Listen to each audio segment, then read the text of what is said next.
may ilang tanong lang po ako. So ito na po, sa RCIP. Ano bang RCIP, kabayan? Rural Community Immigration Pilot. Isang pathway para maging PR. Okay? It is a driven employer PR pathway, kabayan. Kung ikaw ay nandito sa Sudbury at kung kahit saang probinsya na merong RCIP.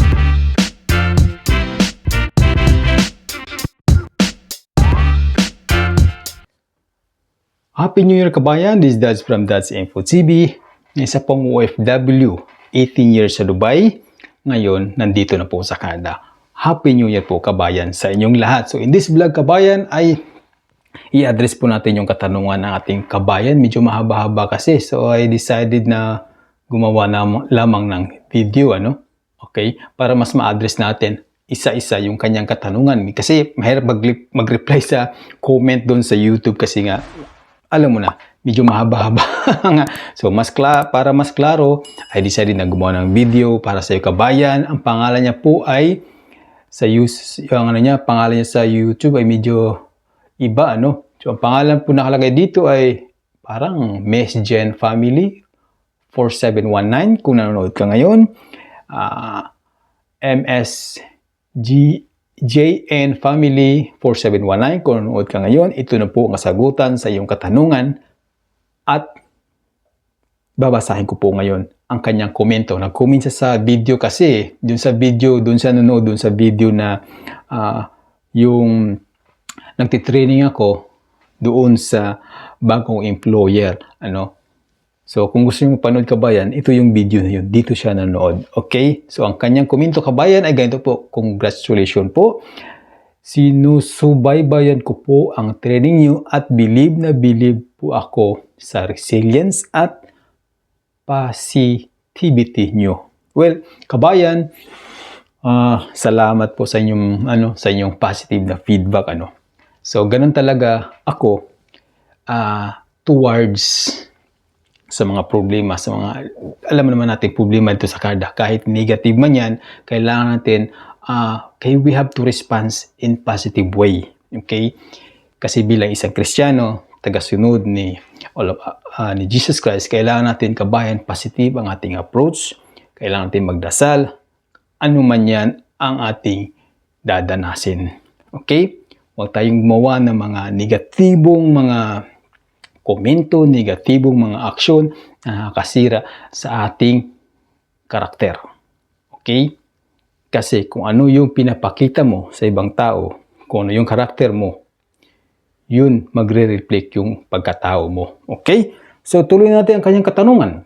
May ilang tanong lang po ako. So, ito na po, sa RCIP. Ano bang RCIP, kabayan? Rural Community Immigration Pilot. Isang pathway para maging PR.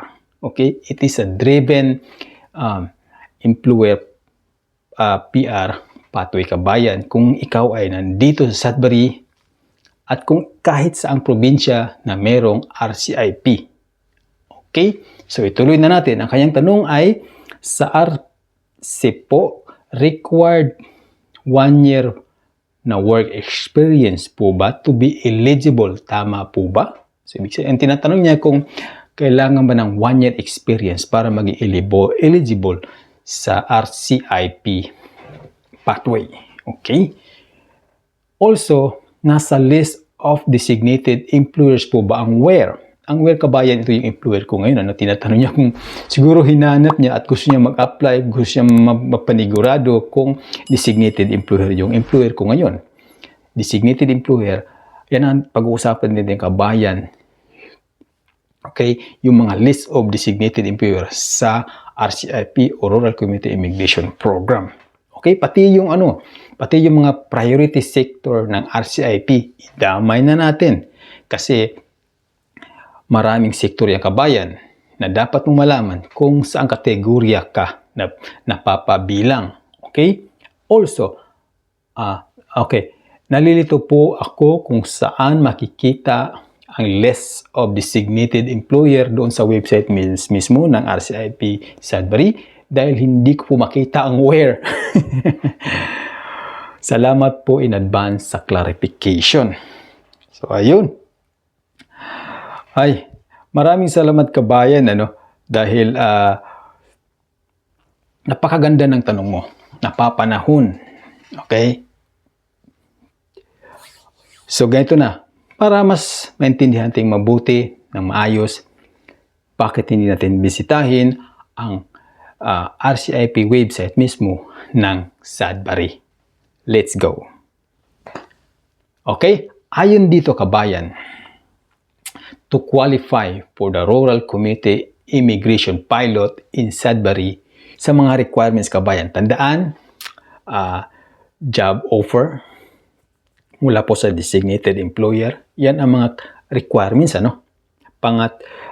Pangalawa, ito yung work experience. At least meron kang 1 year relevant work experience. Halimbawa, ang apply mo ngayon ay katulad ko, nasa receiving and shipping. At least meron akong experience previously sa shipping and receiving, which is meron akong 2 years experience dati. Kasi dati, doon ako nagtrabaho sa Canadian Tires bago ako lumipat sa Ware. Okay? So, ibig sabihin, eligible na talaga ako. So, pangatlo, kailangan yung language. Kailangan meron tayong valid na CELPIP at saka IELTS. Pang-apat, yung education. Education, ba ibig sabihin? Yung WES. Kailangan mong ipadala yung transcript of records or diploma sa WES para ma-assist nila yung tinatawag nila sa ECA. Okay? Ma-assist nila yon, ma-verify o basta kailangan kasi ma-assist yung kabayan para ma-assist nila yung equivalency ng inyong diploma or yung mga napag-aralan mo sa Pilipinas. At pang-apat, of course, yung settle fund. At least kahit pa paano kabayan ay meron kang ipon. Okay? Hindi ko nagkakamali, at least nasa $3,000 ipon. At sa panglima, kailangan meron kang intention, you reside in Canada. Okay? Ibig sabihin, pang long term. So ito na. Paano ba malaman yung designated employer at saka yung priority sector? So, i-open lang po natin ang Sudbury RCIP. Tataka kayo, RCIP and FCIP. Huwag yung FCIP ibig sabihin kabayan, yan yung mga French speaker. Okay? Hindi naman tayo mga French speaker. Hindi tayo mga French. Okay? So, ito yung website ng Sudbury. Pasadahan lang natin. Okay, ito yung mga importanteng updates for 2025-2026. Program update for 2025, all allocation for 2025, Sudbury RCIP and FCIP program has been distributed. Designated employer application are closed for 2025. Ngayon, sa 2026 naman, sa mga employer interested in becoming designated are encouraged to monitor this website for update and to ensure they meet the criteria to become a designated for 2026. So, yung sumunod na update, details on priority industry, occupation, intake, allocation limits will be announced next month. Okay? Next month kabayan. Kasi this month ay wala pong parang nomination na mangyayari. Okay? Important notice. There will be no employee recommendation intake schedule for this month, January 2026. Okay. So, lundag na tayo dito. Ito yung tinasabi ko kabayan. Priority sector and occupation. Dito, yung po titignan kung saan kayo napapabilang, kung saan kayo magaling, saan anong klaseng trabaho ba o experience ang meron kayo, kung kayo by trades, medical, o kung ano-ano man yan. So, dito tayo sa RCIP. Click nyo lang yung kabayan yung plus. Ayan, priority sector. Meron pong ilan ba ito? 5. Natural and Applied Sciences, Health, Pangatlo, education, social, community, and government services. Pangapat, trade and transport. Panglima, natural resources and agriculture. Ito yung mga top priority sectors kabayan na ino-offer ng RCIP. At sa baba, dyan po ang mga occupation o yung mga trabaho. Okay? Sa may bandang kaliwa, may mga numbers. Yan po ang tinatawag na NOC or NOC. Kung hindi ko nagkakamali, is number of occupation. So, hanapin nyo kung saan kayo napapabilang. Okay? Dapat alam nyo yung kabayan. Okay? So, pasadaan natin. Accounting technician and bookkeepers, administrative assistant, mining engineers, mechanical engineers, geological engineers, civil engineers, ayun, puro engineers, mechanical engineers, electrical, electronic engineering, technology and technician, physiotherapist, registered nurse, licensed practical nurse. Okay? Ang dami kabayan. Ngayon, ito na. Designated employer. Halimbawa, yung experience mo o yung field mo ay napabilang dito sa occupation, sa mga priority occupation. Ngayon, paano naman mag-apply ng trabaho? Kailangan mo mag-apply kabayan sa mga designated employer para hindi sayang ang oras mo. Ito yung designated employer. Oh. Ito yung sagot sa katanungan mo kabayan. I-click mo yung plus. Ayan. Okay? Dahil 5 sektor yon, naka-itemize din ito kabayan. Diba sa una, natural and applied sciences. Ayan, no? Ayan yung mga employer kabayan. Ito ho yung mga employer. Ayan. Mga employer ho yan. Okay? Click mo lang yan at mapupunta ka sa kanilang website. Okay? Mapupunta ka sa kanilang website at doon ka na mag-apply sa kanilang website. Kabayan. Okay? Sana malinaw yun, ano? I-click nyo lang ho yung ano. Ayan, i-click nyo lang ho yan at madadirect kayo doon sa a-applyan mo na employer. Ngayon, doon sa panghuli mong tanong, kung napapabilang ba yung employer ko na where is ko?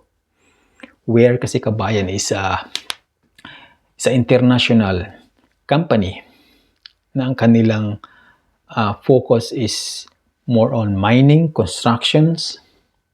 Okay? ISCO is a division. Sila ang gumagawa, nagpapabricate ng mga equipment and construction equipment.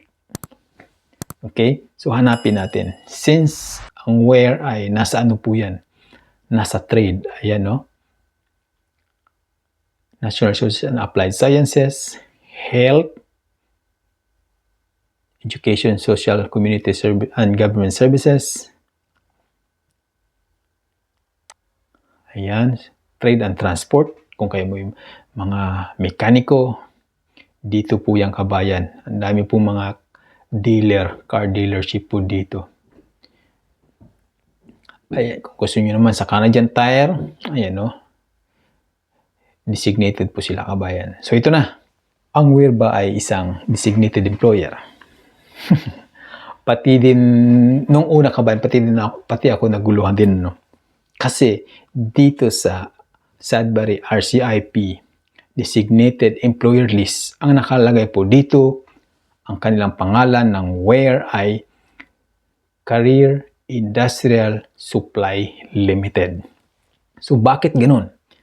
Dati ito ang kanilang pangalan. Previously known as yung where, iyan ang mother company, ano? Isa international mother company. Itong where ay itong CIS ay isang kumpanya dito sa Canada, based on Canada. So, ang nangyari ay nag-merge po sila. Okay? Nag-merge sila, yung Career Industrial Supply Limited ay sumama sa where. Okay? Kaya wala kahong makikitang where na kumpanya. Pero, hindi ibig sabihin nun ay hindi siya designated. Designated pa rin siya kabayan. Under lang, nakapangalan lang siya sa previously company name na Career Industrial Supply Limited. Okay? Kapag i-click mo yung kabayan, yan ho ang lalabas. O, di ba? Where? ISCO. Market leading product for mining, constructions, and industrial application. So, ayun, malinaw na, no? Sana manilaw na kabayan, no? Sana nasagot natin yung mga, yung mga doubts mo. So, ano ba mga product ng Where? Where, nasabi ko na, isang, nag-focus sila sa mining. Gold man yan, or nickel, basta mining.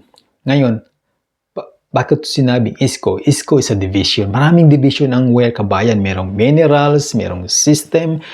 Kami, ang namin, dito sa Lively is ISCO. Ang ISCO, kung nakikita niyo yung kulay pula, na yan, yung bucket na kulay pula ng loader, okay, yan o. Yan ang nakalagay, ISCO. Yan, pati ito, bucket din to ng mga heavy equipment, ng mga mining. Kami po, ay hindi naman ako, yung employer ko po, sila po ang nagmamanufacture niyan. Okay? Hindi lang yung yung loader, yung payloader, hindi yan. Yung mga lang, kagaya yung bucket na yan. Malaki ang kabayan yung bucket. Yung bucket niyan siguro tumitimbang yan ng mga 10 tons. Maliit tignan sa picture. Pero napakalaki ang kabayan. Okay? So, Where is a billion-dollar company, kabayan? Kung kayo po ay isang welder, nag-hire po ngayon ang Where, no? Dito sa may Lively. Kung kayo po ay isang welder or isang health safety, health safety manager, nag-hire din sila, kabayan. Kung kayo po ay isang nasa field ng health and safety, ano ba yung E? Hindi ko matandaan kung ano yung E. Kasi nakalagay doon, SHE manager. Kasi nag-resign yun last December. So, merong hiring sa E. Hindi ko matandaan kung ano yung E. Okay? Basta yung H, health, safety manager ay hiring po. Lalong-lalo na yung mga welders. Kasi mga welders ang gumagawa ng mga bucket na yan. Okay? Kami lang ho, o ako lang ho, sa warehouse shipping, kami po ang nag-ship niyan sa mga mining industry dito po sa Ontario, Canada. Okay? Sana nasagot natin, kabayan, ang iyong katanungan. So hanggang dito na lamang. This is Dance from Dance Info TV. See you soon. Shukran. Paalam.